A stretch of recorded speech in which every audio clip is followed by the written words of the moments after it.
We're not all walking the streets with tears streaming down our faces, but sadness is in the air. We haven't thrown in the towel, but we've come to the end of one long road and found a dead end. Many of us are sad, scared, confused, and maybe even out of ideas. But if Janis Joplin was right, and freedom's just another word for nothing left to lose, we're in a good spot to change everything in 2025. The day after Election Day, when we knew our fate, I woke up feeling a spark of optimism shining in the rubble. That spark comes in part from all the conversations I've had this year on actual people and from my own gut, that we're moving ever so slightly away from the sharp corners of our polarized world and toward a middle ground, a middle way as it's referred to in Buddhism, a place where we can reinvent and embrace our fellow human beings that does not exist on the extremes where we've been living for years. Kumbaya effing yaw, you might say, but I've untapped a deep well of hope. That well comes from exhaustion. We're all tired of pointing fingers and having fingers pointed at us, of the onslaught of urgent messages. The fatigue that has set in has opened up a space to start a new journey. How did that space figure into the movies and music we consumed this year? I'll leave books for another time. But when I started this annual wrap-up, I was trying to remember all the movies and shows I saw, and I ended up hacking through the endless weeds of my viewing history. I knew I shouldn't be going down that rabbit hole at all, but I just kept trudging along, which is a lot of how social media feels to me these days. It just feels like a terrible use of my time.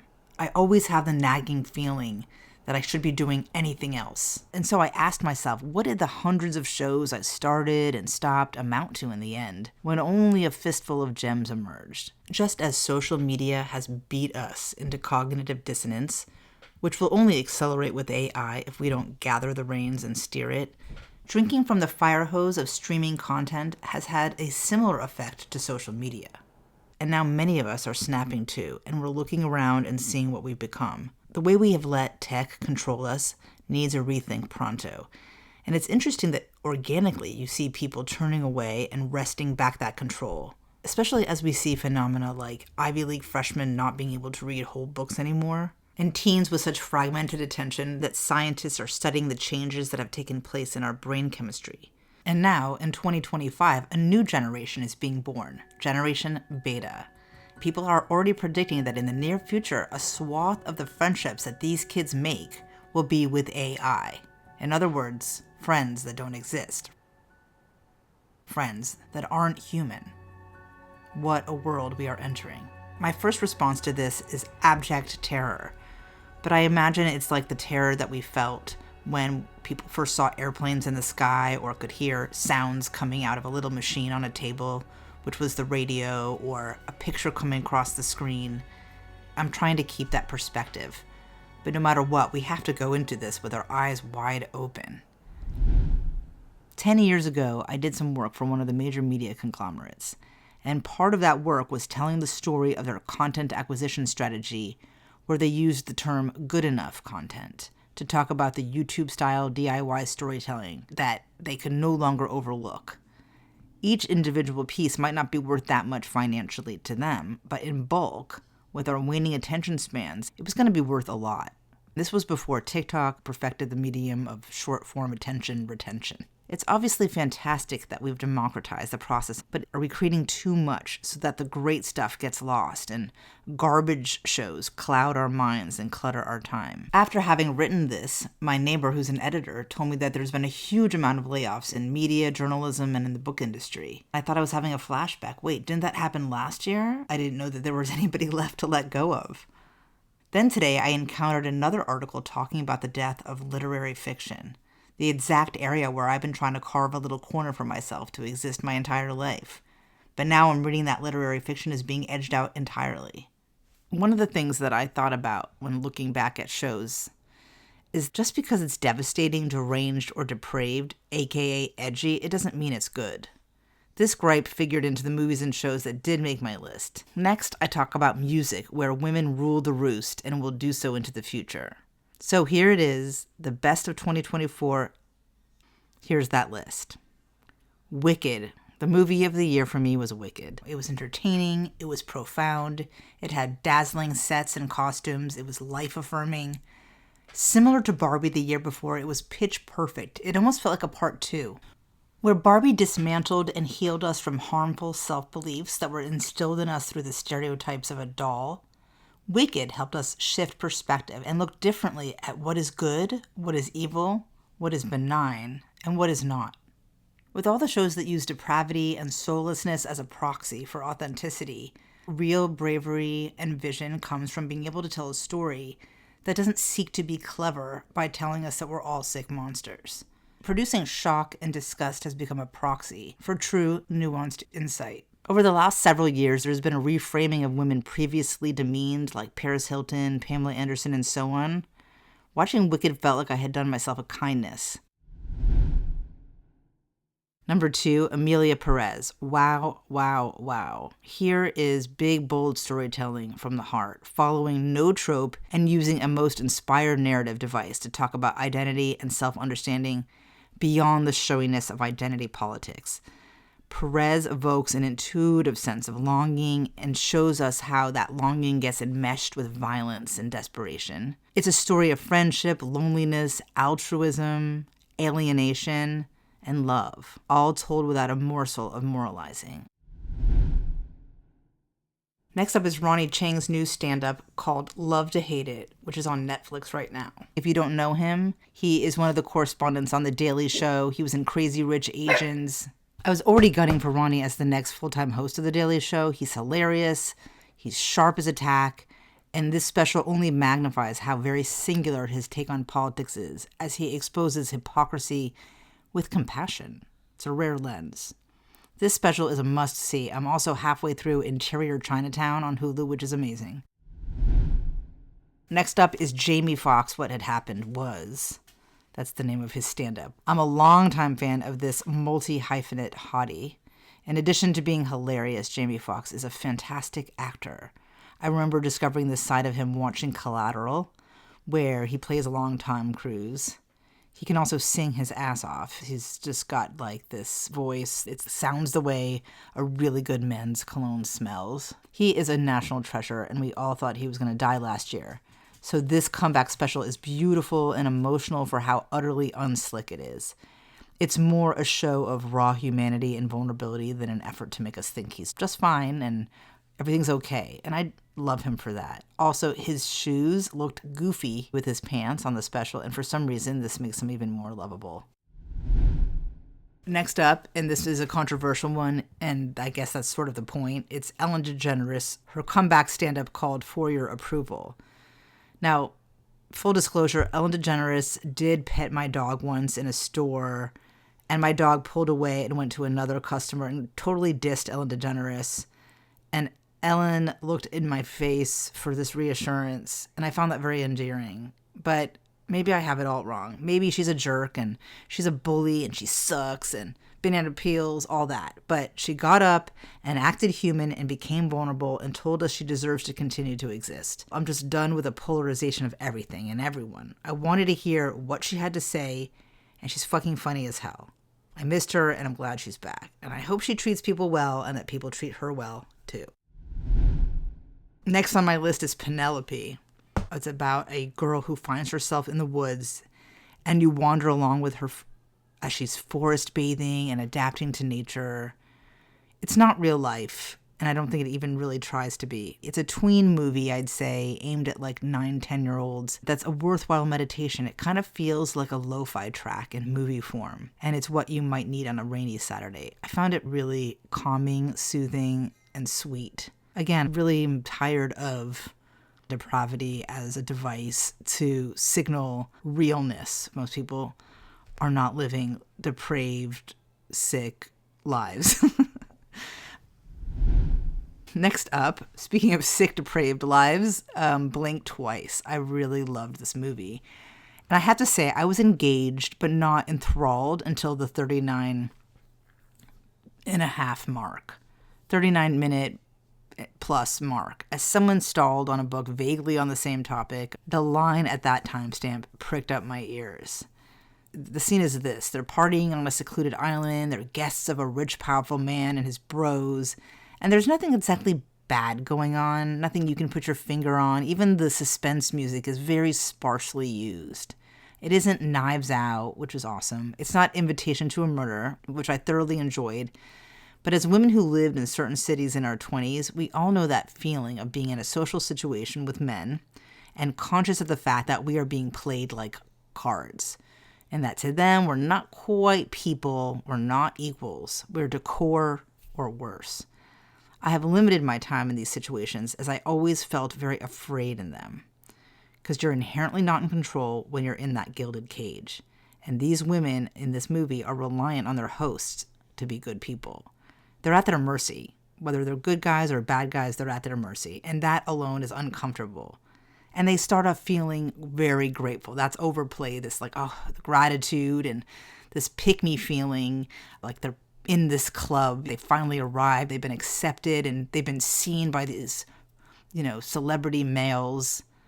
But what we come to find is that, yeah, they're in a club all right, but it ain't a good one. I definitely recommend Blink Twice. The other shows that I mentioned that I really liked, but I won't get into with such depth for the sake of timing, is Presumed Innocent, Supercell. I absolutely loved Supercell, and I wrote about it in one of my dominant narrative newsletters on LinkedIn that I also mostly repost to Substack, so definitely go check those out. Baby Reindeer, Rebel Ridge, Nobody Wants This, which was particularly appealing to me because I grew up with a Jewish father and a Gentile mother. Society of the Snow, about the plane crash in the Andes. Man in Full, The Lost Children, also about a plane crash in the Amazon. Calling from Accounts, this Australian sitcom. If you haven't unearthed Calling from Accounts, I recommend that you do that. It's absolutely hilarious. I was laughing out loud, like gut laughing every single episode. Then there's English Teacher, which is also hilarious. Between the Temples. This is about a rabbi and he is questioning his faith after his wife dies. It's very weird, but it's good. It has a little bit of a Harold and Maude vibe. And I also really enjoyed binging Alone and Outlast. They were both riveting. And I also recommend Perfect Couple, which is a little silly, but still fun. Nicole Kidman is always the lead actress in those skewer the rich woman come undone type of roles. And this is another one of those, but it's really fun to watch. I haven't seen The Substance. I promise I will. I'm waiting for a day when I can sit down on an empty stomach and brace myself, but I feel like I have to watch it. There's 2 episodes of actual people that are about deconstructing beauty standards. Episode 6, where it's a monologue that I talk about my own beauty standards and my own relationship with beauty, growing up in Miami in the 80s and living in New York in the 90s and 2000s. And an interview with Elise Hu, where she talks about K-beauty, the cyborg or tech gaze replacing the male gaze, and the future of our beauty standards and lookism. So the last movie that I'm going to mention is Conclave, which I just saw a couple days ago. And I have to say, I didn't love it. It felt a little bit like watching C-SPAN in parts. It kind of dragged on. They used this device of opening and shutting doors, drawers, and lifting shades to the point of tedium. But other than that fact, I like the central message, which is accepting uncertainty. Certainty is the way the Catholic Church has historically controlled its flock and abused its power. Certainty wears this cloak of false bravado and led us to elect Donald Trump, because even in his profound ignorance, he exuded to more than half the country a kind of certainty that held sway over the masses.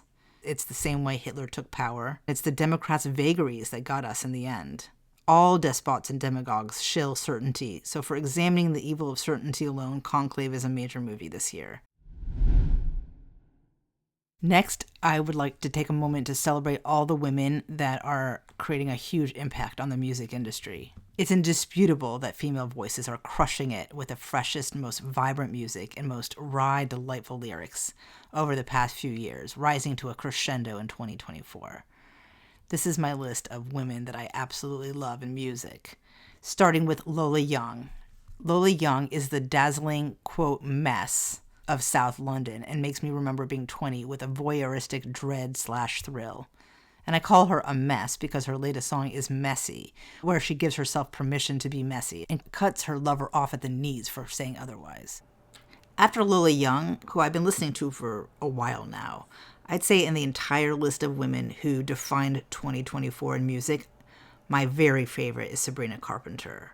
Here is somebody who is borrowing from the past, she's making it her own, and she's also very, very funny. Her turn of phrase and her sense of humor is what makes her so special and kind of rise above the rest for me. Like everybody else, I love the Brat album by Charlie XCX. I love Chappell Roan. I still think Kink Is My Karma is her best song, though. I love SZA, who has a new album out. Doja Cat, who promises one by May. She's brilliantly weird. Then there's the Philly punk band Mannequin Pussy, who came out with a brilliant track on their new album called Loud Bark. You have to go and listen to it. It's just so very good. Then we have Billie Eilish, that album I just put on at any time in the background. It's just always magical. Olivia Rodrigo, who has a rare talent for specificity in her lyrics. She really captures what it's like to be the age that she is. And then there's Blonde Shell, who is at the opposite end of the spectrum vibe-wise. Her songs are slightly suffocating because they are very dark, but they're just so damn good that I cannot turn away. She just came out with a single, and an album is going to follow. And then, of course, there's Taylor Swift. I'm not a big Taylor Swift fan personally, but I really respect her undeniable songwriting chops, and I'm happy for her enormous success, especially of the Eras tour, which only seems to have spread joy and money to the right people. And the last thing I'm going to mention as a side note is how the whole country has gone country this year. Beyonce, Post Malone, Sabrina Carpenter has a very definite country twang to most of her songs on her latest album. Lana Del Rey. And then there's Jelly Roll. I'd never heard of Jelly Roll until he made this plea to Congress this year about putting measures in place to stop the opioid crisis. And it was just so emotional and so articulate. And I said, who's this guy? And I looked him up, and then I just fell in love with his music. He really captures the malaise of most of America, especially the opioid plague, but also the alienation and the joblessness and the pain of this entire country in crisis. Music, like movies, gives us hope and paves a path for the future. So if we're going to put our minds to what we want to imagine and not just what we can imagine, because of course we can imagine pain and loss and war, but if we're going to put our minds to what we want to imagine, we might be in better hands by this time next year. Here's to 2025, everybody.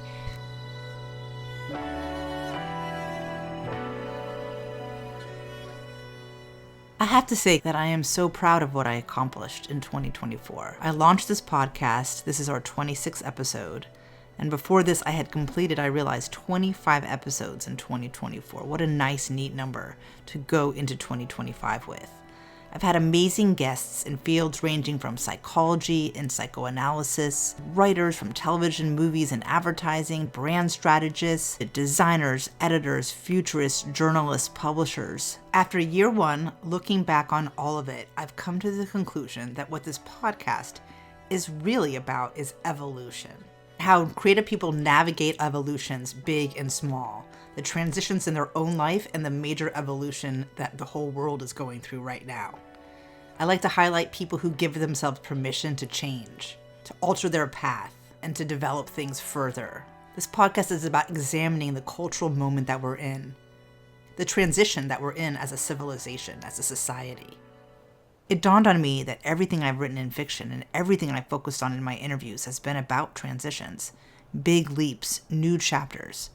The first time I attempted and finished writing a novel, it was right after I completed a huge change in my own life and moved to Europe. I was in my 30s, and my priorities and interests were shifting or just solidifying. And I gave myself that permission to go for what I wanted exactly, to make a go of a different life. The average age of a cell in the human body is 7 years, and I drew a lot of inspiration from that idea that people change all the way down to the cellular level. I changed my life completely from one day to the next. And the second novel I wrote, it was also after a major change had taken place, and I was assessing that change, which was I had had kids and I got divorced and I moved again. And I realized that is my life's work, to talk about and examine these major transitions that we go through as people, as professionals, as creatives, often as women. Because I'm a woman, I see this in a very female lens. That's my experience. And I speak to a lot of women on this podcast, and I've done a lot of work throughout my career highlighting the creativity and accomplishments of women who take risks. And nowadays, I like to bring men into the fold too and talk to men who are creative and visionary and open. In year 2 of Actual People, I'm going to be doubling down on this focus of transitions in our life and in the world, the way we constantly grow and expand our imagination and our creativity and our vision. In the work that we do and the way we live, our lives don't have to look the same from year to year. We're constantly expanding and growing, and it's so easy to get in these sticky places where you're going after something and banging your head against a wall. And I think it's okay to shift slightly and know that there might be another path to getting to where you want to go, or just find a new path completely. I bought my kids a Nintendo Switch for their birthday. I'd been resisting doing this for years. I didn't want them to have another excuse to just be stuck on a screen. But I thought if they're going to be playing games, I want them to game on a platform that's really aesthetically engaging. And we got Zelda as one of our first games. And I'm not a gaming person, but I have absolutely loved delving into this world and the world building and problem solving opportunity it offers. It's this ever unfolding journey, and we can think of life like this big open world gaming platform where we can make different decisions and open up rich possibilities, open up new worlds, and we can keep building and evolving new levels of imagination, new worlds, new ideas. You can arm yourself with new tools, new treasure chests of opportunity. Along with all the tough stuff that goes on, we should always feel that inner mobility and emotional ability to expand. I'm going into year 2 focusing on people who are evolving, starting new chapters, closing a chapter, making a huge change, or evolving something small that they already started into something new or wildly wonderful. I'm speaking to people who would describe themselves as creatives, people like visual artists, writers, designers, architects, animators, filmmakers, those working in creative fields like producers and editors, but also people who are doing things to solve climate change or forge real community and solve real problems and bring people together, make life better and make life work where it's broken. The focus of Actual People is cultural analysis and creative evolution. So if you're loving Actual People, I implore you to please share this with your friends so I can continue to grow. I have a loyal following here and I'm very grateful, but I need to grow in 2025 by a lot so I can continue to put this podcast out and make it financially viable. And I'm relying on you to help me. If you haven't, please subscribe, comment, share, wherever you get your podcasts. Did you know we have a YouTube channel? Follow the YouTube channel or follow me on Substack. Actually, please follow me on Substack. I have been posting articles all year, competing with journalists, building their community on Substack, really talented writers. So there's a lot of people that I'm competing with for eyeballs. I think it is a great way to reach other creative people, but I haven't quite found my community there yet. So I would love if you would join me on Substack. Last but not least, I plan on making Actual People t-shirts this year, and I'll be selling them to help support this podcast as well. So let me know if you'd like a t-shirt. That's it. Here's to 2025 being a year where we can accept ourselves and take back our power, even in a scary time. I hope that you plan on doing something that feels really great and unique to you in any area that appeals to you, any area that you feel is calling you. Thank you for listening. Join me next week for my first interview of the year. Until then, have a great week. Happy 2025.